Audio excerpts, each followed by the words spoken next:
Bonjour, bonsoir, tout dépend de quand vous me regardez, chers auditeurs et spectateurs. Vous êtes sur la chaîne de Vérité à venir et en ce jour, je suis heureux de vous présenter Oscar Lalo, La race des orphelins.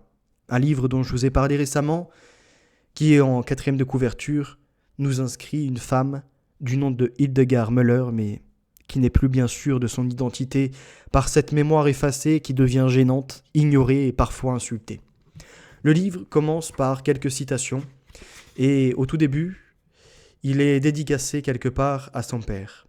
À mon père, être de lumière qui sut jouer avec les ombres. Nous enchaînons ensuite avec Barbara, Perlin-Pimpin. Je vous prie de faire silence. Pour qui, comment, quand et pourquoi? S'il faut absolument qu'on soit contre quelqu'un ou quelque chose, je suis pour le soleil couchant, en haut des collines désertes. Je suis pour les forêts profondes, car un enfant qui pleure, qu'il soit de n'importe où, est un enfant qui pleure. Car un enfant qui meurt au bout de vos fusils est un enfant qui meurt. Que c'est abominable d'avoir à choisir entre deux innocences. André Schwartz Barthes, le dernier des justes. Je cite. Madame, il n'y a pas de place ici pour la vérité. Fin de citation. Ou encore Herman Melville, Moby Dick. Je cite. Le second jour, une voile parut, s'approcha et me recueillit enfin.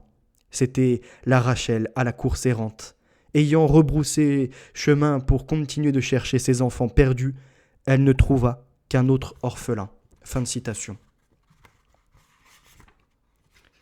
Là, on entre dans le cœur du sujet du livre Oscar Lalo. Je m'appelle Hildegard Müller. Ceci est mon journal. Mon journal a de particulier que ça n'est pas moi qui l'écris. J'ai engagé un écrivain, un scribe, un traducteur en quelque sorte. Il traduit ma vie en mots. Je parle, il écrit. J'espère qu'il est fidèle. Je me force à l'imaginer, car ma vie m'a appris que les hommes ne sont pas fidèles. Alors, je vérifie, le soir, quand il me lit ma vie. Si je ne comprends pas, on change. L'idée de ce journal est de comprendre. Je l'ai engagé parce qu'on m'a dit qu'il savait trouver les phrases pour expliquer ce dont l'enfance s'est coincée très tôt. Trop tôt. Pour l'instant, il pose les bonnes questions, c'est-à-dire qu'il n'en pose pas. Moi, je n'ai rien à déclarer. Je n'ai pas encore de bouche. J'ai juste besoin d'une main qui écoute. Une main qui saura écrire ce qu'elle a entendu, même quand je ne dis rien. Une main qui sache écrire vite aussi, pour ne pas avoir à me faire répéter si les mots sortent. Une main courante. Pour témoigner. Mon corps n'a pas de voix. Il a tout vécu, mais je n'y ai pas accès. Mon corps me sait, mais mon corps se tait. Lui aussi me traite comme une enfant. Toutes ces choses qu'il ne dit pas devant moi, il les dit quand je dors. Parfois, ça me réveille. Alors, il fait semblant de dormir, et je reste coincé dans ce rêve muet. J'ai longtemps rêvé que l'histoire de ma naissance exhibe ses entrailles, quelle que soit l'odeur qui en surgisse. La pire des puanteurs, c'est le silence. Il a fait de moi la figurante de ma vie, même pas de la figuration intelligente, où l'actrice prononce au moins un ou deux mots. Non, figurante bête, témoin muette, cloîtrée dans les cellules de mon corps qui emprisonnent ma mémoire. Je m'appelle Hildegard Müller. En fait, je crois que je ne m'appelle pas. Ce dont je suis certaine, c'est que mes parents biologiques ne m'ont pas donné ce prénom et que ce nom n'est pas le leur. À vrai dire, c'est tout ce que je sais d'eux. J'ai 76 ans. Je sais à peine lire et écrire. Je devais être la gloire de l'humanité. J'en suis la lie. J'ai besoin, avant de mourir, de dire à mes enfants d'où ils viennent, même s'ils viennent de nulle part. Je me dois de leur raconter leur père et leur mère, qui sont peut-être frères et sœurs. Il paraît que non. Mais je ne crois plus personne. Personne ne m'a jamais cru.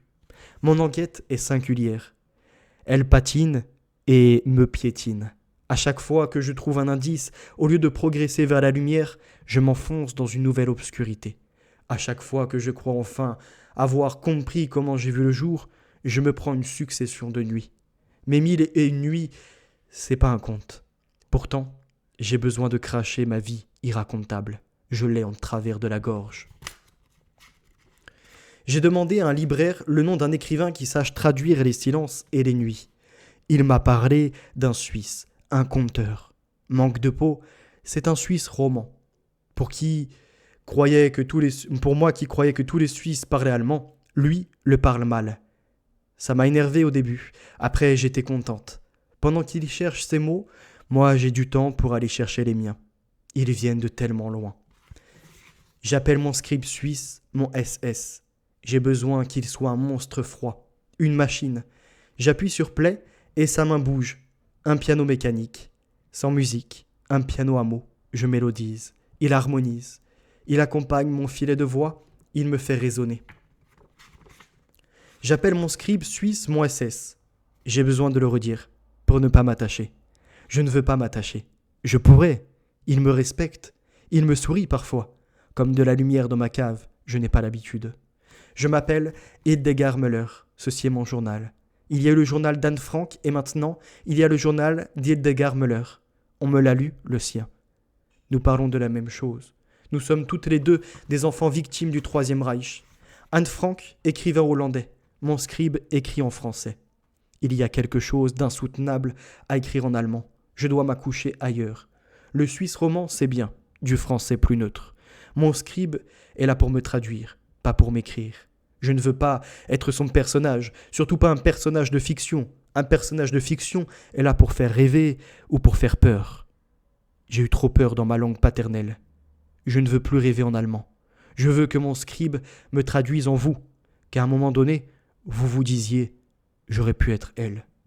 J'ai fait le choix du français pour me désincarcérer de l'allemand. L'allemand est une langue qui a été torturée par les nazis. L'allemand est la langue des ordres, dont celui d'exterminer et celui de procréer. Beaucoup d'Allemands ont obéi aux deux. Comment, après ça, écrire en allemand la procréation et son cortège d'orphelins? Comment, après ça, écrire en allemand l'extermination et son cimetière d'orphelins? Mon scribe me lit Todesfuge, fugue de la mort, de Paul Celan. Chaque mot me transperce. Il parle de moi. Il parle de nous.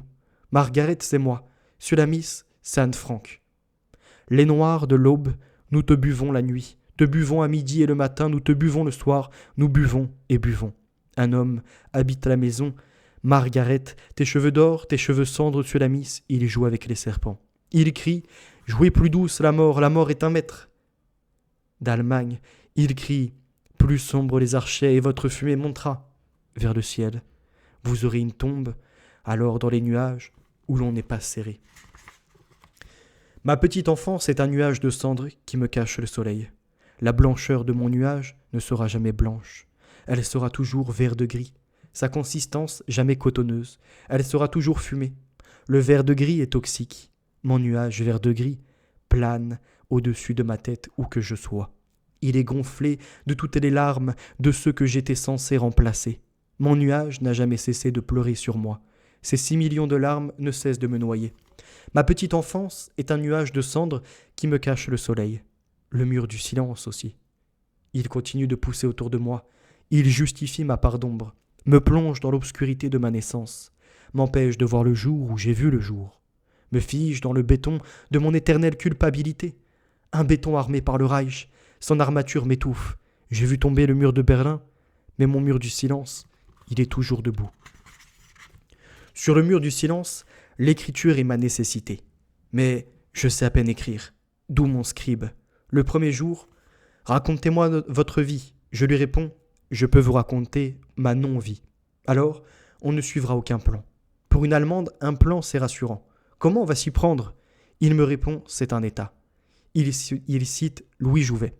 Je cite, une phrase, c'est avant tout un état à atteindre. Fin de citation. Sans cela, il est impossible d'écrire l'enfance volée, violée et, dans votre cas, étouffée. C'est cela, me répète-t-il. Votre enfance a été étouffée. Votre enfance est une flamme étouffée mais jamais éteinte. C'est pour cela qu'elle vous brûle encore. Mon scribe s'est installé chez moi. Il a 2 valises de livres. Il croit à la lecture pour ranimer ma mémoire. J'ai de quoi lire jusqu'à la fin de ma vie. Ça me prend et ça me rend heureuse. Même si le sujet de ces livres est plutôt sombre. Il dit que les livres sombres sont souvent lumineux. Il dit que la bibliothérapie et la luminothérapie, c'est la même chose. Une lampe frontale pour fouiller dans sa vie. Mais à la vitesse à laquelle je lis, il me faudra plusieurs vies. Ça tombe bien. Et j'ai envie d'en vivre plein d'autres. Ma vie est un nœud qu'on ne voit pas. Je suis une détenue laissée en liberté, une prévenue qu'on ne prévient de rien, une accusée sans instruction, dans tous les sens du mot, instruction. On me ressort toujours le même chef d'inculpation, fille de Bosch. Mais quand je hurle, prouvez-le, on me répond, la preuve, c'est vous. Je suis un élément à charge, né coupable. Coupable d'avoir été conçu et abandonné par un fantôme. Son drap serait noir. Toutes les pièces de mon dossier se conjuguent au conditionnel. Ma vie, c'est l'histoire du type qui aurait vu le type, qui aurait vu le type, qui aurait vu le type. Seule certitude, personne n'a vu le type au commencement de cette chaîne infernale. Le type que personne n'a vu était mon père. Au commencement était l'absence. Ma vie, c'est l'absence de début. La vie, c'est les autres, pas moi. On m'a souvent interdit leur accès. Sinon pour les surveiller et les trahir. Mais ça j'y reviendrai. Ou pas. Je me suis toujours senti du mauvais côté du rideau de fer. Cette paroi glacée m'entoure où que je sois. Ma vie est jonchée de totalitarisme. Les totalitarismes se suivent, avec leurs certitudes en béton. Les certitudes des totalitarismes sont le terreau sur lequel poussent les orphelins. Je suis une orpheline de guerre. J'ai besoin de faire la paix avec mon enfance, la petite, qui aura duré trop longtemps, qui dure toujours, qui est dure toujours. Une orpheline aura toujours l'âge auquel elle a perdu ses parents. Je les ai perdus avant de naître. Je ne suis pas la seule orpheline. Otto Frank, le père d'Anne, est orphelin de filles.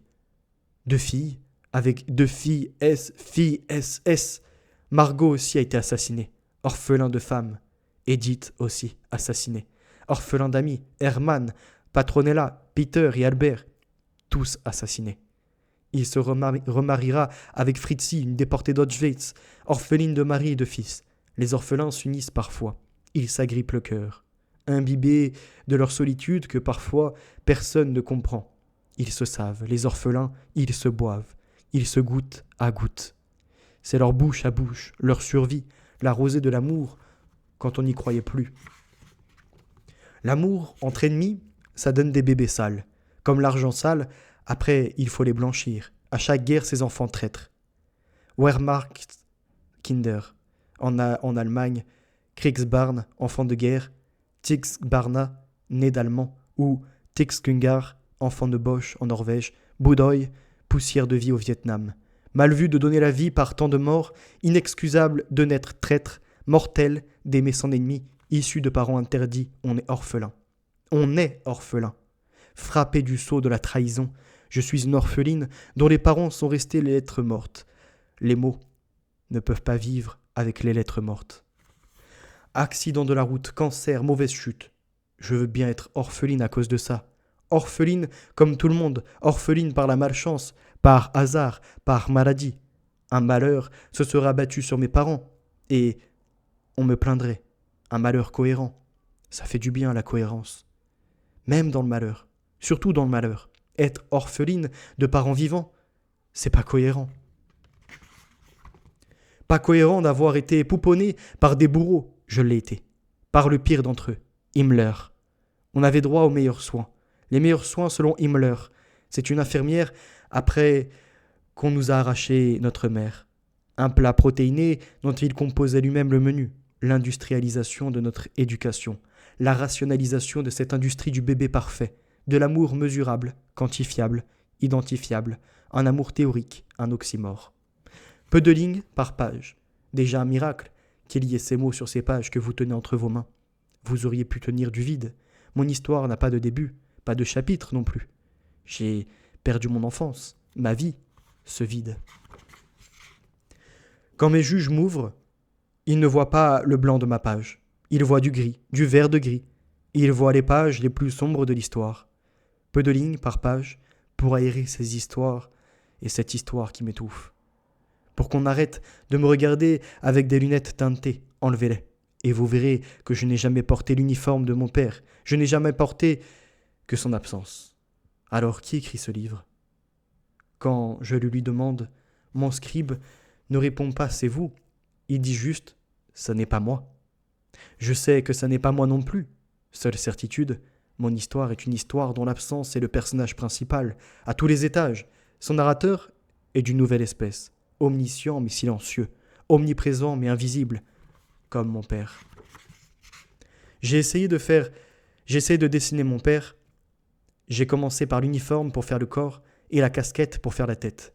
Mais quand j'ai voulu y glisser l'homme, aucun corps n'est venu s'y loger.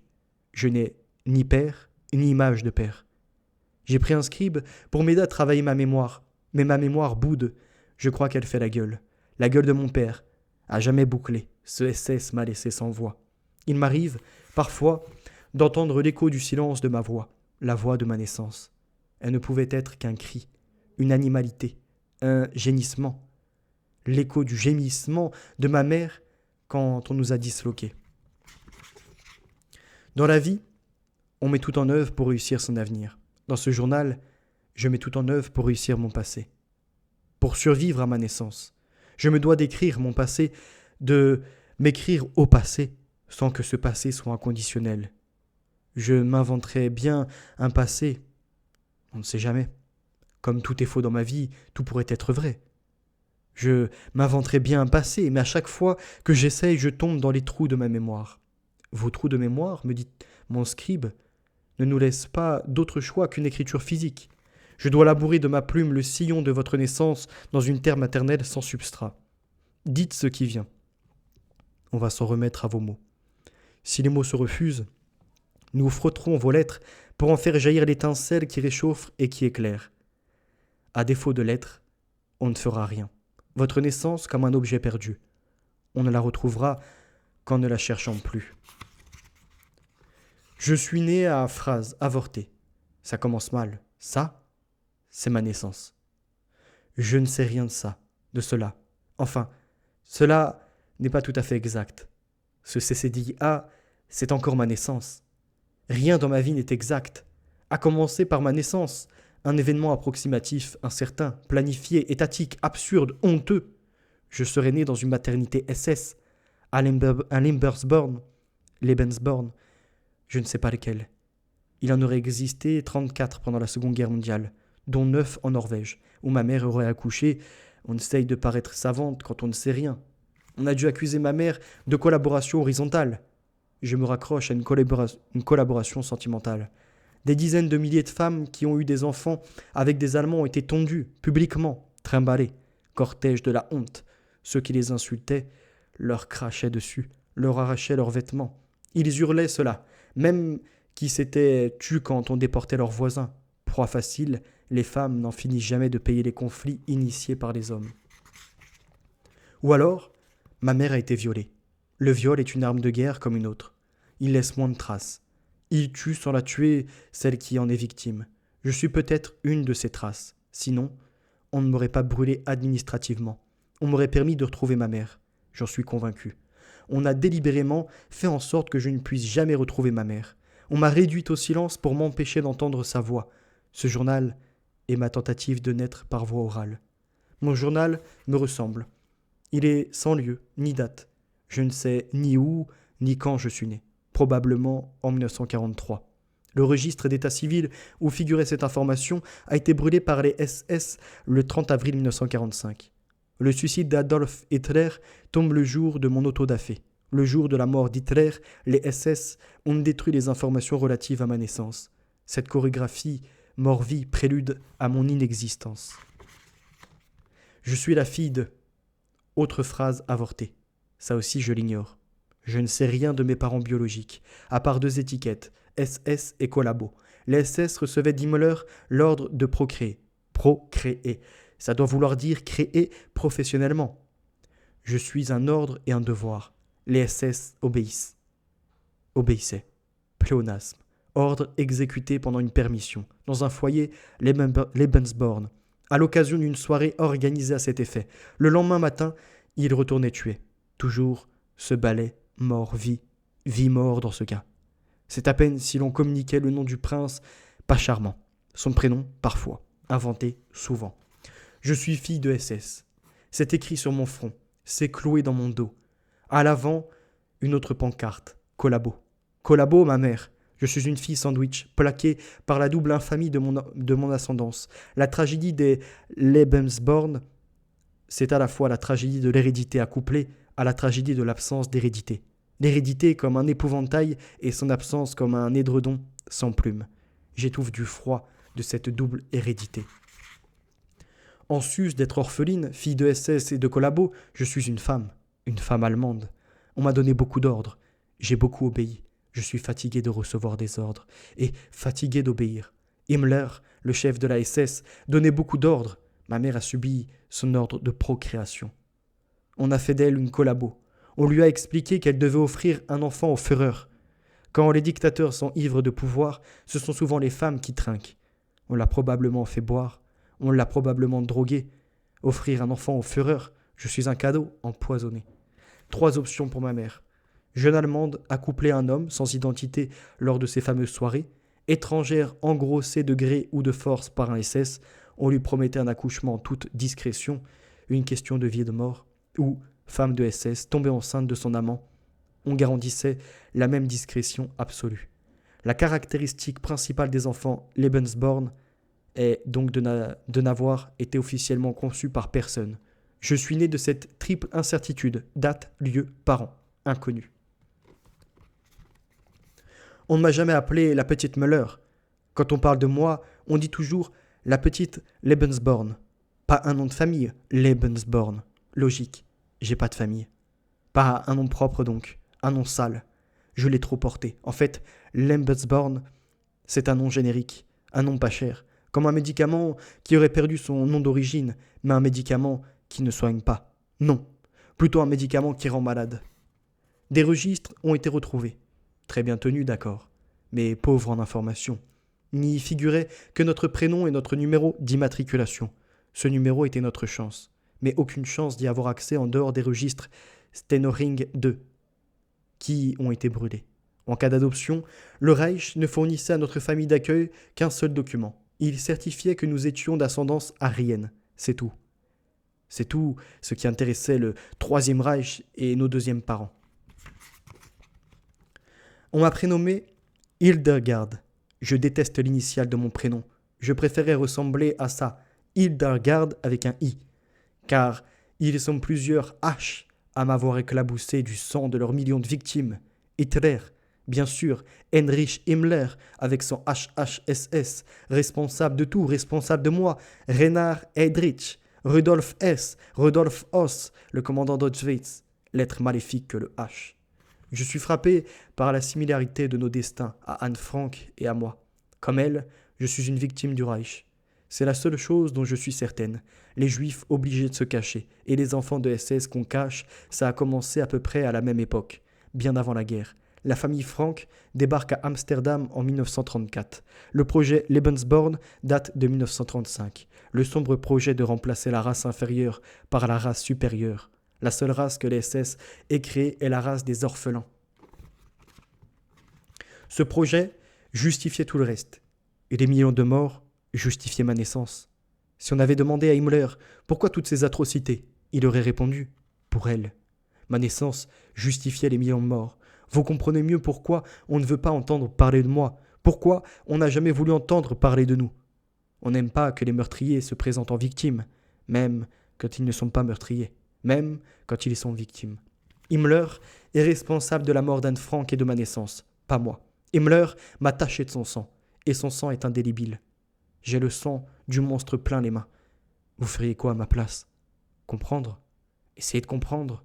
Ma tentative de comprendre pourquoi je fais partie de la race des orphelins et mon détachant pour faire disparaître le sang d'Himmler que j'ai sur la peau comme une tache de vin. Je suis issu d'une fabrique dont Himmler a tout fait pour qu'on ne raconte jamais l'histoire, une histoire verrouillée. Ma vie est un cadenas sans combinaison, un secret qui abîme. Ce que l'on ne sait pas est plus violent que ce que l'on sait. L'ignorance décuple l'imagination. Je suis un produit, non traçable, le produit le plus secret de la Seconde Guerre mondiale. Les SS voulaient fabriquer, je cite, la race première. L'angoisse d'Hitler, c'était que les humains soient interféconds. Ils le sont. J'aurais pu m'accoupler avec un Africain, un Asiatique, un homme d'un autre continent. Je viens moi-même d'une autre planète, où les enfants naissent sans parents. Le concept de race ne tient pas la route. Hitler jurait qu'il y avait plusieurs races humaines. Plus un dirigeant raconte n'importe quoi, plus il est cru. Je ne suis pas la seule à avoir été fabriquée dans un Lebensborn. Nous sommes plusieurs dizaines de milliers dans ce cas. Et on ne saura jamais combien. Pour se compter entre orphelins, on se retrouve. Les orphelins sont les seuls sur lesquels je peux vraiment compter. Ceux qui n'ont rien sont souvent généreux. Dans ces réunions, je viens chercher l'écoute que les gens normaux me refusent. La compréhension surtout. La tendresse parfois. Emmert me fait la cour. Mais comme il y a des chances qu'on vienne de la même maternité SS, on pourrait bien être frères et sœurs. Je ne vais pas prendre le risque de faire des enfants avec lui. On est assez taré comme ça. Alors, j'ai choisi Olaf. Comme son prénom ne l'indique pas, Olaf serait né dans un Lebensborn francophone. Les consignes étaient de choisir un prénom allemand, si possible à consonance nordique. Il y a peu de risques qu'on soit frères et sœurs. S'il est français, la voie est libre pour s'agripper le cœur. Mais ce serait faux de dire qu'on est tombé amoureux. Je ne voulais pas finir vieille fille, mais je suis resté une vieille petite fille. Quand tu flirtes avec un nom orphelin, à l'instant où tu essayes d'expliquer tes parents, le flirt s'enfuit poliment. Nous personnifions les SS alors que nous en sommes les victimes, mais ça, tu n'as jamais le temps de l'expliquer. On ne veut pas t'écouter, on ne peut pas t'aimer, on n'est pas aimable. Pourtant, j'ai longtemps cherché à me mettre en couple avec un juif. Le pardon comme socle de l'amour. Mais c'est comme si un bourreau rapportait sa tête à un guillotiné et lui disait, je cite, « Je n'y étais pour rien, épouse-moi. » Dans la vie, il y a des choses qu'on ne peut pas recoller. Alors, j'ai choisi Olaf, un peu par défaut. Lui, je ne sais pas pourquoi il m'a choisi. On ne choisit pas sa naissance, malheureusement. Je ne pense pas qu'Olaf ait choisi son mariage. J'étais peut-être sa seule option. On ne choisit pas sa mort non plus. Si c'était le cas, on se serait tous suicidés à la naissance. Mais à cet âge-là, on ne sait pas que ça existe. À cet âge-là, on ne sait rien. À 76 ans, je ne sais toujours rien. Ce journal pour savoir. J'ai choisi Olaf comme mari, un Français pour me taire. Ne pas avoir de langue pour communiquer a tout de suite été un soulagement. Je lui disais « je t'aime ». Il me répondait « ich liebe dich » et ça nous suffisait. Cette incursion dans la langue supposée maternelle de l'autre nous permettait de ne pas dire notre amour. Nous ne nous aimions pas, mais nous partagions le même passé indéchiffrable. Savoir que son conjoint n'en sait pas plus que soi est un réconfort. Nous savions notre enfance sans substance. Ensemble, notre passé nous tenait moins froid. Avec Olaf, on a décidé d'avoir des enfants, qui aient des parents, identifiables, accessibles, mémorables, pour s'affranchir du Reich. Mais après la naissance du troisième, on a réalisé qu'on avait exaucé le vœu d'Hitler, deux grands blonds aux yeux bleus qui se reproduisent. Olaf en a fait une blague en français. Quoi qu'on fasse, on est des bons à rien. Avec Olaf, on a décidé d'avoir des enfants pour nous donner une chance d'être comme les autres, pour casser la marche de l'histoire, la nôtre, la petite, avec son minuscule H, qui nous a marché dessus. Un jour, notre aîné est entré à l'école élémentaire. À la première réunion de parents d'élèves, on nous a informé que nos enfants allaient apprendre à lire. Ça nous a terrifiés. Que les autres nous jugent, c'est une chose, mais que nos propres enfants nous méprisent, ça non. Alors, on a décidé d'apprendre à lire, à respectivement 42 ans et 43 ans. Le problème, c'est que Johan apprenait plus vite que nous.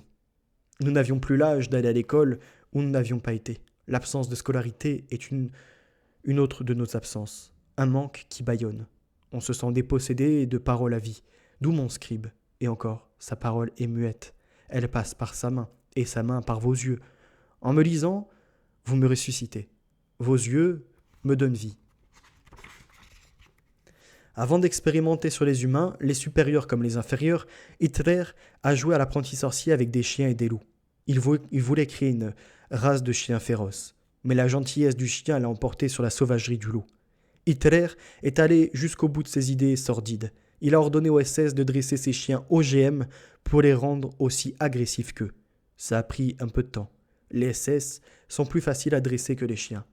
Avec Olaf, maintenant que les enfants sont partis de la maison, on a décidé de prendre un chien.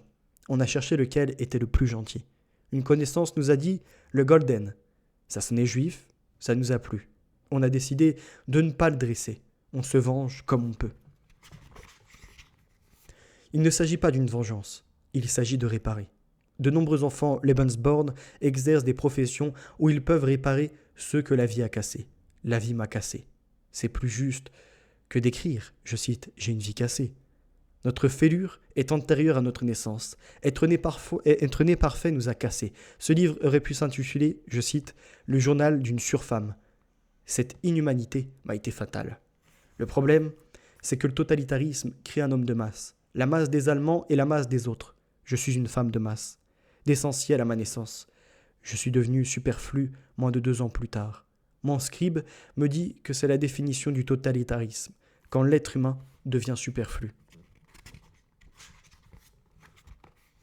Olaf m'appelle Sarah, sans H. C'est une belle preuve d'amour de sa part. Il n'attend pas que je me sois nettoyé d'Himmler. Un jour, on sera réparé, peut-être, grâce à ce journal. Il ne faut pas que je meure avant de le terminer. J'aimerais pouvoir me regarder une fois dans le miroir avant de mourir.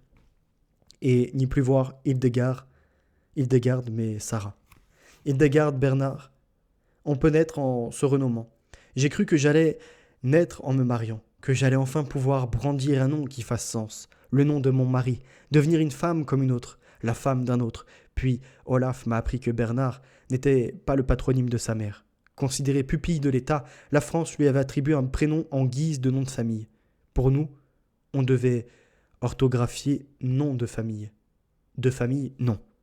Quoi qu'il en soit, j'ai finalement décidé de ne pas renaître dans un prénom inventé par un officier d'état civil français. Parfois, l'ignorance est confortable. Je ne sais rien de Müller, mais dans ce rien se cache peut-être une personne réelle dont je serai issu. Ce rien à l'épaisseur de l'incertitude. Un changement de prénom, de nom ou des deux peut vous sauver la vie, ou vous causer beaucoup d'ennuis. S'appeler Hildegard Müller à Oslo après 1945, c'était comme avoir une croix gammée tatouée sur le front. Je pense que si le Lebensborn programme était allé jusqu'au bout de sa logique, nous aurions tous comme nom de famille Hitler. Ou non, plutôt Himmler. Nous sommes davantage une création d'Himmler, lequel, pour donner l'exemple, a enfanté 2 bébés en dehors de son mariage, et puis des filleuls qui ont eu le malheur de naître un 7 octobre dans un Lebensborn le même jour que lui. Ils ont tous Heinrich comme deuxième prénom, gravé sur une coupe en argent. Quand on la tourne, on peut lire, je cite, « De la part de ton parrain Heinrich Himmler ». Fin de citation. Avec un tel parrain, il ne faut pas s'étonner d'une telle omerta. Nous aurions tous pu nous appeler Hitler ou Himmler, ou alors, comme en Espagne, porter le patronyme de nos 2 parents, Hildegard Hitler Himmler, HHH. Quel que soit notre nom, on a toujours été perçus comme des enfants de ces 2 criminels. On juge les enfants en fonction de leurs parents. Dans ce contexte, Hildegard Müller est un moindre mal. Même si personne n'a jamais pu me donner la moindre explication quant à mon nom de famille, logique, j'ai pas de famille. Pas de famille et pas d'identité. Pas de nationalité dont je sois certaine. Un nom, un prénom et une nationalité d'emprunt. Tout ce qui est d'emprunt doit être remboursé ou rendu. J'ai souvent eu peur qu'on frappe à ma porte et qu'on m'ordonne de rendre mon nom, mon prénom et ma nationalité. Je cite, « Ils ne sont pas à vous. » Je ne suis pas à moi. Je ne m'appartiens pas. Ce sera tout pour aujourd'hui. Petite lecture d'une demi-heure. J'espère que ça vous plaît. Au moins, ça aborde le sujet, ça introduit un peu le sujet de la race, dont je reviendrai beaucoup plus en détail sur cette thématique. Et c'est un sacré témoignage quand même de cette nouvelle catégorie d'humains qui malheureusement a été dépossédée de ce que représente l'humain. L'importance à nouveau de la famille, quand on voit certains qui tentent d'effacer soit l'identité par le nom, prénom dans le wokisme, soit de détruire le modèle familial en supprimant les parents, donc père et mère, par parent 1, parent 2. À nouveau, on est dans un ordre de folie. Et j'étais plutôt directement dans la folie pour vous dire, parce qu'en fait, on recopie des modèles qui n'ont pas fonctionné avec une multitude de témoignages comme cette femme et qui nous expliquent tout le mal que ça produit. L'effacement de l'identité, l'imposition comme ça d'une idéologie néfaste, soi-disant qu'il y aurait de la perfection pure et de facto entraîné de l'eugénisme. Et ça rejoindra Malthus, et c'est sur le principe de population, la surpopulation et d'autres programmes encore. Et puis l'idée de race, histoire d'une fiction, ou non d'ailleurs, on reverra ça. Merci de m'avoir écouté. On se retrouve prochainement. La vérité est notre avenir, les valeurs sont ancrées, la victoire est assurée. Et si vous souhaitez me propulser, puisque vous appréciez les contenus. N'oubliez pas, vous pouvez être acteur, pas seulement spectateur, auditeur, acteur, par les likes, les commentaires, les retours, peu importe, et vos partages également. Merci à vous. À bientôt.